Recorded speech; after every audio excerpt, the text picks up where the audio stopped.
국내 정치 상황의 영향보다는 그 국제간 관계, 특히 그 북한 핵을 둘러싸고 있는 이 미국 간의 한반도 정세가 훨씬 더 저는 위중하다고 판단합니다. 아, 예, 그래서 우리가 항상 이 트럼프와 김정은의 이 2차 미국 정상회담을 상당히 예의주시해야 된다. 저는 그렇게 생각을 하고 있어요.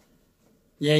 그래서 그런 관점에서 제가 이제 앞으로 전개될 이런 상황들 한번 예측도 해볼 수 있고, 또 이 트럼프의 어떤 그런 속내, 또 김정은의 어떤 그런 그 정치적 배경이나 입장 의도, 뭐 이런 부분을 한번 우리가 좀 살펴보고, 그렇게 함으로써 우리가 어떤 방향을 우리가 좀 인식을 해야 될지에 대해서 아마 그 생각하는 게 좀 중요하다 이렇게 봅니다. 예. 그리고 많은 그 대한민국 국민들, 뭐 특히 뭐 우파 국민들은 누구보다도 이제 한미 동맹에 대해서 우려도 많이 하고 걱정도 하지 않습니까? 예. 실제 그만큼 한미 동맹은 대한민국 문명에 아주 절대적으로 중요한 저는 그 요인이다 이렇게 보고요. 예. 반면에 이 좌파 이 선동 언론에 속아가지고 마치 그 김정은의 실체를 망각하고 한반도에 평화가 온 것처럼, 평화가 오면 대한민국이 모든 게 좋아지는 것처럼 이런 그 착각 속에 그 많은 그 정치에 무관심한 국민들 또는 좌파 세력들이 이제 그렇게 유도하고 있단 말이에요. 그래서 그런 부분을 우리가 정확히 좀 실체를 좀 그 파악할 필요가 있다. 왜냐하면은 대한민국 운명은 너무나 지금 중요하게 지금 가파르게 지금 전개되고 있기 때문에 그렇게 생각합니다. 자, 그런데 현재 미국의 트럼프 입장에 봤을 때 지금 최근에 이제 그 아시다시피 지난 2년간 미국의 어떤 그 대북 정책과 전략에서 조금 변화되는 모습을 보이고 있다. 이렇게 저는 생각해요. 왜냐하면은,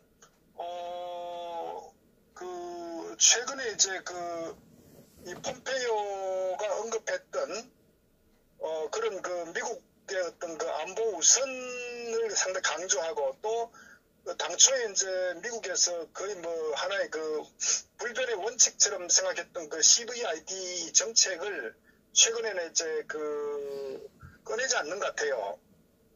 그리고 또 최근에 이제 김영철이가 이제 워싱턴 방문해가지고 김정은의 친서를 가지고 트럼프를 만나고 폼페이오를 만나서 나름대로 상당히 우호적인 어떤 그 분위기 속에서 좀 진행됐다는 그런 측면도 상당히 우려스럽고, 결국은 이제 또 그걸 가지고 또 트럼프의 친서를 가지고 김정은이 상당히 긍정적으로 이제 평가하는 그런 부분들. 그러니까 결국 2차 이 미국 정상회담을 앞두고 어느 정도 상당히 모든 게 미국이나 이 북한이 상호간의 어떤 전략적 어떤 저는 그 공통점을 많이 좀 갖고 있다 이렇게.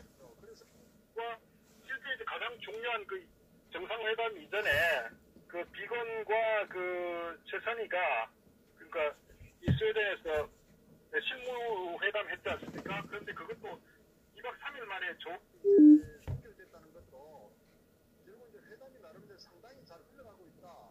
저는 그 배경이 뭐냐면요. 미국에서 상당히 많은 양보를 하고 있다 이렇게 봐. 그러니까 그 당초에 미국은 항상 이제 우리가 인식하다시피 CVID가 확인된 후에 제재 해제가 할 수 있다 이런 게 이제 미국의 어떤 강력한 입장이었는데, 그러다 보니까 이제 북한에서도 전혀 이제 끌려가지 않고 나름대로 이제 또 김정은 입장에 봤을 때는 이제 미국의 어떤 펜스에 말려들어가기 때문에 결국은 자기의 어떤 그 체제 자체가 위협받을 수 있다 이런 판단을 했는데, 결국 그걸 갖고 밀고 땡기고 하는 과정에 지금 오늘까지 왔는데, 결국은 이 상황이 이렇게 굉장히 어떤 반전을 가져오게 된 배경은 결국은 저는 미국이 결국은 북한이 김정은의 어떤 실체를 인정했다 저는 이렇게 봐요. 거기에는 저는 두 가지 측면이 있는데, 하나는 실제 이제 트럼프가 김정은의 비핵화를 완전히 할 수 있다고 상당히 자신감을 내비쳤는데, 실제 얼마 전에 아사히 신문에서도 이제 보도했지만 영변 농축우라늄 핵 제철 시설 외에도 아마 추가로 한 10개가 정도 지금 더 발견되고 있다 이런 얘기를 아사히에서 보도했지 않습니까? 예. 그러니까 저는 다른 표현을 보면은 이게 지금 이제 이 북한 핵이 만약에 암이라고 전제했을 때 그걸 외과적으로 수술을 해서 간단하게 도려낼 수 있다고 트럼프는 판단했는데 막상 어떤 여러 가지 돌아가는 정황들 또 시간이 지나면 보니까 어떤 그 미국에서 도저히 손을 쓸 수 없을 정도의 그 많은 핵무기, 그 완성 핵무기 플러스 뭐 재처리 어떤 물질들 또 그런 그 시설들 이게 어떻게 보면은 너무 아마 미국의 어떤 그 판단보다 양이 많기 때문에 저는 결국 북한의 어떤 그 이걸 어떻게 무력으로 정리하지 않으면은 도저히 그 불가능할 정도의 어떤 그 수준을 넘어섰다. 저는 이렇게 판단해요. 그렇기 때문에 결국 트럼프가 판단할 수 있는 건 현실적으로 어떤 뭐 제재와 어떤 무력적 시위인데 결국 무력 시위는 어떤 리스크가 너무 크기 때문에 그러니까 결국은 방향성을 단계별로 그런 그 전략 방향을 좀 수정한 거 아니냐 저는 그렇게 봐요. 그러다 보니까 그것이 바로 결국 김정은이가 어떤 그 협상에 임하는 어떤 전략에 완전히 끌려가는 저는 그런 측면이 지금 전개되고 있다 이렇게 봐요. 예. 그러니까 어떻게 보면은 사실은 이 트럼프 같은 경우도 타이밍을 놓쳤다고 봐요. 이게 사실은 조기에 해결될 것 같았으면은 지난 얘기지만 2017년도 트럼프가 이제 취임 후에 신용에 취임하고 2017년 3월까지 굉장히 이제 분위기가 험악하게 하고 2017년도가 저는 트럼프가 상당히 적기였다. 그래서 사실은 뭐 알다시피 그 작년 초에 평창 올림픽 전에 거의 뭐 서로 뭐 핵폭탄 다출을 누른다, 내가 크다, 뭐 너가 크다 이런 정도로 이게 나왔지 않습니까? 그리고 그 전 주한미 사령관 또 그런 얘기했었죠. 그 무력 어떤 그 옵션도 상당히 심각하게 검토하고 있었다. 저는 아마 그 당시에 트럼프가 어떤 의미에서 보면은 상당히 좋은 기회였지 않나. 그런 그 압박을 통해서 결국은 김정은이가 회담에 나오지 않았습니까? 그리고 그 어떤 미국의 어떤 그런 상당히 그런 상황을 이 문재인 얘들이 그 상황을 읽고 결국은 임종석이 통해서 이제 북한에다가 메시지 전달하고 그 부랴부랴 평창 올림픽에 참석하고 또 4.27 그 판문점 갑작쇼를 또 진행하고 이 과정들이 결국은 이제 굉장히 미국으로서는 그 당시가 아마 저는 더욱더 강하게 압박해가지고 완전히 그 항복할 수 있는 그런 상황 몰고 갔어야 되는데 이 틈을 줘버린 거예요. 저는 그게 그 트럼프의 강력 큰 저는 그 실체가 아닌가 이런 생각을 하고 그리고 아시다시피 이제 그 폼페이오가 이제 그 CIA 국장 할 때도 결국 뭐라고 했습니까? 미국이 북한은 그 당시 2017년 3월 정도 되면은 그 핵을 모든 걸 이제 ICBM까지 완성한다고 이렇게 그때 얘기를 했단 말이에요. 그 당시에. 근데 지금 결국은 시간이 지금 1년 반이나 흘렀잖아요. 그리고 지금 현재 단지 실험, 그 ICBM의 추가 어떤 실험과 그 추가 핵실험만 안 했을 뿐이지 실질적으로 모든 핵시설이나 또 미사일에 대한 어떤 그 생산 과정은 계속적으로 전개되어 왔다. 이것이 지금 실질적으로 어떤 그 현실이었거든요. 그러다 보니까 결국 미국 입장에 봤을 때는 시간만 벌어준 어떤 꼴이 되었다. 그리고 북한의 김정은의 어떤 그 몸집만 불려주는 저는 그런 그 상황으로 저는 결국 트럼프의 어떤 1차적인 저는 뭐 전략적 판단 미스다. 저는 이렇게 봅니다. 그 결과 결국은 이제 현실적으로 CVID는 물 건너갔다. 그러니까 북한의 김정은이가 너무 이렇게 많은 그 핵물질과 핵시설과 어떤 그런 부분들이 너무 이렇게 많이 그런 뭐 규모를 확보했기 때문에 도저히 아마 불가하다고 판단해서 결국은 아마 단계적으로 이 문제를 접근할 수밖에 없다. 저는 그런 아주 현실적 판단을 했던 것 같아요. 그렇기 때문에 결국은 김정은이나 김영철이나 북한의 최선희도 마찬가지고 결국 이 모든 최근의 회담 과정에서 상당히 김정은이가 어떤 거 만족할 만한 상황까지 갔다는 얘기는 큰 어떤 전제가 결국은 한 번에 끝낼 이런 그 미국의 정책은 결국은 이제 포기하고 단계별로 접근하는 상황을 갔기 때문에 결국 어떤 최근에 어떤 미북 회담 또는 핵폭행 문제에 있어서 결국은 김정은이가 저는 어떤 승리의 어떤 그 주인공 아니냐 이렇게 저는 판단해요. 자, 그러면 이 상황은 이제 현재 전개되고 있는데, 그럼 결국 2차 미국 회담에서 결국 이제 우리가 항상 얘기했다시피 살라미 전술, 소위 단계별로 해가지고 주거니 받거니 하는데 그 정책을 가거든요.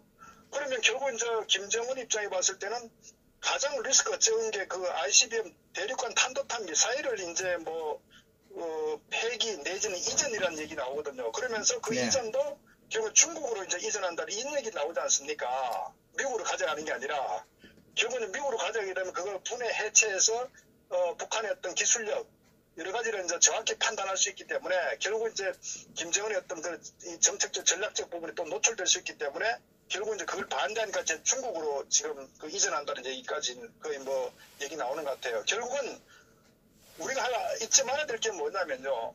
북한의 김정은이가 ICBM을 개발한 배경은 순전히 어떤 그 대남 적화를 위한 어떤 그 핵 보유 또는 미군 철수의 전략적 어떤 그 수단으로서 미군을 견제하기 위한 협상의 어떤 전술적 측면에서 ICBM을 개발한 거거든요. 네. 그게 미국을 겨냥해서 공격하겠다는 게 아니라, 예, 근데 결국 뭐냐면은 김정은이가 ICBM을 개발한 그 의도 배경이 지금 그대로 먹혀 들어가고 있다. 지금 이게 지금 굉장히 우려하는 거란 말이에요. 그리고 이 김정은은 ICBM을 개발하는 게 자기들 보유해서 미국과 공격하겠다는 그 목적이 아니라 어쨌거나 이 대남 적화에 미국이라는 하나의 그 대상을 두고 협상의 어떤 전략적 측면, 전술적 측면에서 활용하는데 결국은 어쨌거나 그게 지금 먹혀 들어가고 있다는 얘기죠. 그러니까 대신에 그걸 이제 중국이 이전한다거나 또는 핵 그 추가 시험 발사를 동결하고 미사일 일부를 중국이 이전한다. 그럼 뭘 줄 거냐? 그건 당연히 우리가 쉽게 판단하는 게 경제적 해제 아닙니까? 경제 제재요. 예외적으로 이제 그 해제겠죠. 그것도 경제도 아마 전면이 아니라 단계별로 하는데 그 단계별이 지금까지 이 문재인 좌파 정권이 항상 주장했던 금강산 관광 재개 플러스 개성공단 재개 이런 식으로 그러다 플러스 이제 철도 그 깔아주는 문제는 워낙 또 비용이 많이 들어가 그것도 단계별로 이제 새로 들어가겠죠. 결국 트럼프 입장에서는 자기 돈 한 푼도 안 들어가는 거예요. 그러니까 결국 그렇기 때문에 이번에 스웨덴에 이 3자 최선희하고 이 비건하고 미팅하는데 결국은 그 우리나라 그 대표 이름 기억 안 나요. 그 사람도 참석했지 않습니까? 결국 그것은 결국 한국은 돈을 갖다 대는 이런 차원의 하나의 덜러리 이거로서 지금 흐름이 지금 맞아 떨어지는 거라고요. 그럼 경제제재 플러스 또 뭐 할 거냐? 거기에 결국 종전선언 문제 같은 게 상당히 심도 있게 전개될 수 있다. 어떤 의미에서는 앞으로 이 단계별 딜을 하는데 그럼 1차적으로 ICBM을 중국이 이전하고 핵실험 동결과 이 미사일 시험 동결하고 근데 2차적으로 뭐 할 거냐? 그럼 2차적으로 어떤 그 핵에 대한 사찰 리스트업을 주는 대신에 또 주한미군 철수 그 다음에 유엔 어떤 전면적인 어떤 해제 이런 식으로 또 가겠죠. 결국은 현재 흘러가는 상황이 보면은 그렇게 가고 있다.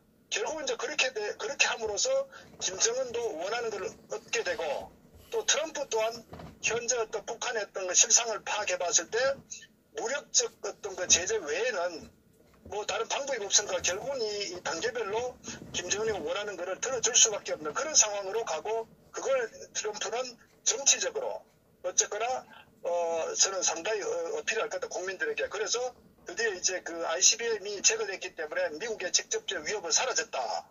그렇게 하고 시간은 걸리겠지만은 북한의 비핵화를 위해서 앞으로도 열심히 꾸준히 노력하겠다. 저는 이런 측면으로 아마 정치적으로 흘러갈 거다 이렇게 봅니다. 결국은 김정은이나 트럼프 입장에 봤을 때 서로가 해피하죠. 서로 얻을 거 다 얻었으니까. 결국 거기에 대한민국은 돈만 완전히 국민 세금을 갖다 북한에 퍼주는 그리고 김정은의 체제를 더 공고히 하는 이런 아주 우리가 최악의 우려 상황이 전개되고 그 과정이 이제 시간이 그렇게 가되면은 결국 이제 아마 북한은 지속적으로 현재 아마 그 보유한 핵도 아마 100여 발 이상 될 수도 있다고 지금 많은 그 전문가들이 예측하거든요. 그러면 결국은 그거는 핵을 없앨 수가 없어. 핵 보유국으로 그냥 갈 수밖에 없는 거예요. 현실적으로.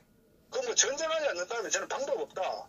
어차피 경제 제재를 어느 정도 우리가 금강산 관광이나 어떤 개성공단 재개 플러스 또 중국이 어느 정도 또 뭐 뒤쪽에서도 열어주겠죠. 결국은 김정은은 핵을 가지면서 경제적 제재를 지원을 받고 체제를 더욱 공고히 하고 특히 뭐 또 북한 주민들에게서는 핵과 어떤 의미에서 경제적인 어떤 그 두 가지를 취했다는 그런 뭐 대국 어떤 주민들에 대한 선전 저는 뭐 그런 방향으로 그 흘러가는 거 아니냐. 저는 그게 지금 현실적인 어떤 그 흐름이다 이렇게 봅니다. 자, 그래서 그 과정에 결국 이제 우려스러운 부분이 우리는 결국은 북한의 김정은이만 배불리고 완전히 거기에 놀아나는 그리고 국민들은 세금만 정말 북한으로 넘어가는 그러면서 언론의 선전선동에 서 김정은이가 또 서울을 가능성이 크겠죠. 결국 그것은 평화를 위한 하나의 그 과정이라고 이렇게 전제하면서 이 현 주사파 정권 아마 굉장히 아마 적극적으로 임할 겁니다. 평화가 온 것처럼. 그래서 미북한의 2차 정상회담이 성공적으로 끝나면서 한반도 평화가 왔다. 이런 식으로 아마 또 이 문재인 정권의 쇼를 또 할 겁니다. 저는 그래서 그런 부분들이 어떻게 보면은 그 대한민국의 지금 북방이 상당히 완전 그 와해되고 있는 상황, 주적 개념이 사라지고 북한의 핵은 그대로 유지되고 대한민국의 세금은 북한으로 다 가고 세금은 점점 이제 올릴 겁니다. 그 예산 확보를 위해서. 결국은 이제 그런 측면이 저는 전개되는 상황이 지금 저는 예측된다 이겁니다. 그래서 이런 부분에 대해서 사실은 그 참 안타까운 거는 어쨌거나 지금 이제 일본도 상당히 우려를 하고 있죠. 왜냐면은 결국은 이제 미국은 안전할지 모르지만 한국보다 오히려 일본의 아베 정권이 저는 더욱더 몸이 다를 거다. 왜? 어차피 한국은 이 주사파 정권이 김정은하고 한 팀이 돼가지고 어차피 이 일을 같이 쭉 도모해왔기 때문에 그건 그렇다 치더라도 아베 같은 경우는 미국하고 이제 굉장히 어떤 그 전략적 제휴라 아주 그 끈끈하게 해왔는데 결국은 북한의 핵을 그대로 둔 채 또 어떤 중거리, 단거리 이 미사일에 대한 거는 전혀 뭐 언급이 없는 상태에서 일본이 오히려 위협에 노출될 수 있는 부분이기 때문에 저는 그런 측면이 이제 일본도 상당히 우려한다. 그래서 지난번 아사히가 아사히 신문에서 이제 북한의 그 연변 이 우라늄 농축시설 외에도 10군데 정도가 있다는 얘기는 결국 어떤 그만큼 위험하기 때문에 그 트럼프가 어떤 미북 협상에 임할 때 상당히 이제 좀 고려를 많이 하는 것처럼 뭐 정치적인 어떤 압박의 메시지 아니냐 이렇게 봅니다. 그래서 이런 부분들이 지금 전개되고 있다는 것을 우리가 알아야 되고 그리고 일반 국민들께서는 또 좌파들도 마치 평화 온 것처럼 착각이 그 천만이거든요. 그럼 북한의 어떤 김정은의 실체, 공산주의 실체, 사회주의 실체는 주민들은 정말 점점 힘들어진다고요. 결국 김정은의 힘이 권력이 공고히 될수록 이 반대 세력은 무자비하게 더 숙청시켜버리고 아무도 어느 누구도 어떤 그 대응을 못할 정도로 그런 어떤 그 상황이 전개되고 있기 때문에 이 국내 이 좌파 세력들 또 정치에 무관심한 국민들은 평화가 아니라 그때부터 고통의 새로운 시작이 될 수도 있다는 것을 꼭 좀 명심해야 된다. 저는 그걸 좀 말씀드리고 싶습니다. 예. 참 답답하네요. 참. 그래도 우리가 예. 답답하지만 이런 저들의 의도를 미리 우리가 파악을 하면은 그래도 뭔가 대응책을 우리가 생각할 수 있어요. 우리가 모르고 당하는 것보다는 알고 우리가 어떤 흘러가는 걸 보면은 그래도 뭔가 새로운 그 상황 변수에 따라서 뭐 대처 방안도 나올 수 있지 않느냐. 저는 이제 그런 관점에서 우리가 말씀을 드립니다. 어쨌거나 3월달 그 2월 말에 아마 뭐 베트남에서 뭐 열리든가 열린 후에 굉장히 아마 그 상황의 변화가 많이 올 텐데 거기에 대해서 절대 그 속으면 안 된다. 그리고 트럼프는 미국 대통령입니다. 트럼프는 미국 대통령이기 때문에 트럼프는 미국의 국익을 위해서 항상 그 정치적 판단을 한다는 것을 명심해야 됩니다. 트럼프는 한국은 막말로 얘기하면 안중이 없어요. 철저하게 어떤 자국의 이익을 위해서 정치적 판단하는 사람이기 때문에 특히 더더구나 다른 그 미국의 보수 지도자 어떤 그 정치인하고 달리 철저하게 트럼프는 실리 중심으로 어떤 정치적 의사결정을 하는 사람이기 때문에, 그리고 자기 홍보를 최대한 그걸 잘 하는 쇼맨십이 강한 사람이라고요. 그래서 그런 부분에 실체가 트럼프라는 걸 알고 우리는 거기에 맞춰서 우리 대한민국이 살아갈 길을 저는 좀 모색할 필요가 있다. 이걸 제가 좀 강조드리고 싶습니다. 결국은 그 자주국방을 이야기하셨는데 이 문재인 정권은 자주국방커녕 굳이 제가 만약에 하나의 대안이 된다면요. 예. 어쨌거나 현재는 방법이 없어요. 솔직히. 왜? 국제 정치적인 어떤 그 상황 속에 이루어지기 때문에, 그리고 현재 이 대한민국의 이 소위 대통령이라는 문재인 씨가 완전히 그 편승해서 한몸이 돼 가고 있기 때문에 현재는 대책이 없습니다.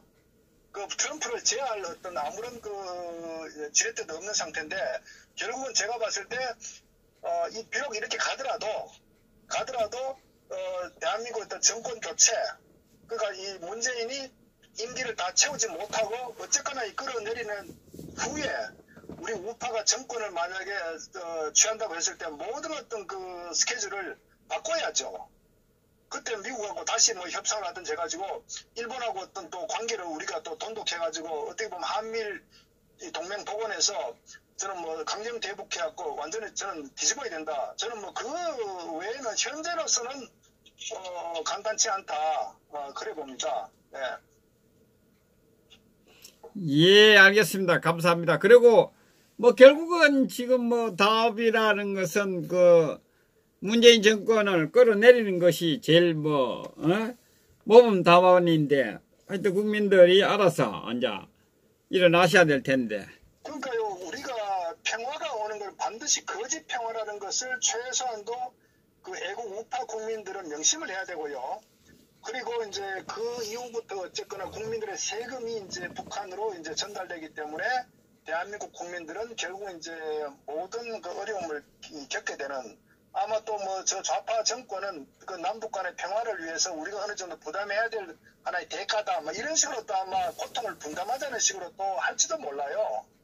그래서 그 부분에 대해서 우리는 끊임없이 이 김정은의 어떤 그 독재, 일종의 악마 정권 아닙니까? 악의 축이고 주민들을 완전히 도륙내는 이 하나의 그 독재자 아닙니까? 그 실체를 우리는 끊임없이 저는 알려야 된다. 저는 특히 뭐 대한민국당 같은 경우도 김정은의 실체에 대해서 저는 끊임없이 국민들에게 좀 알릴 필요가 있다. 분명히 앞으로 2000 미북회전 정상이 끝나면서 한 번 더 평화쇼를 할 겁니다.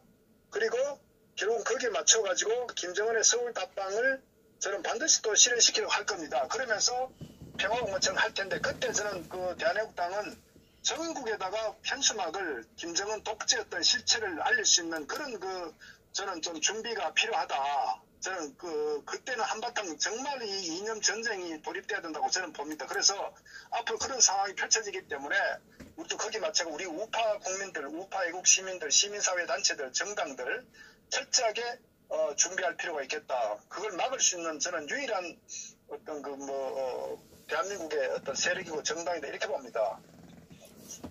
예, 감사합니다. 다음 논평 하겠습니다.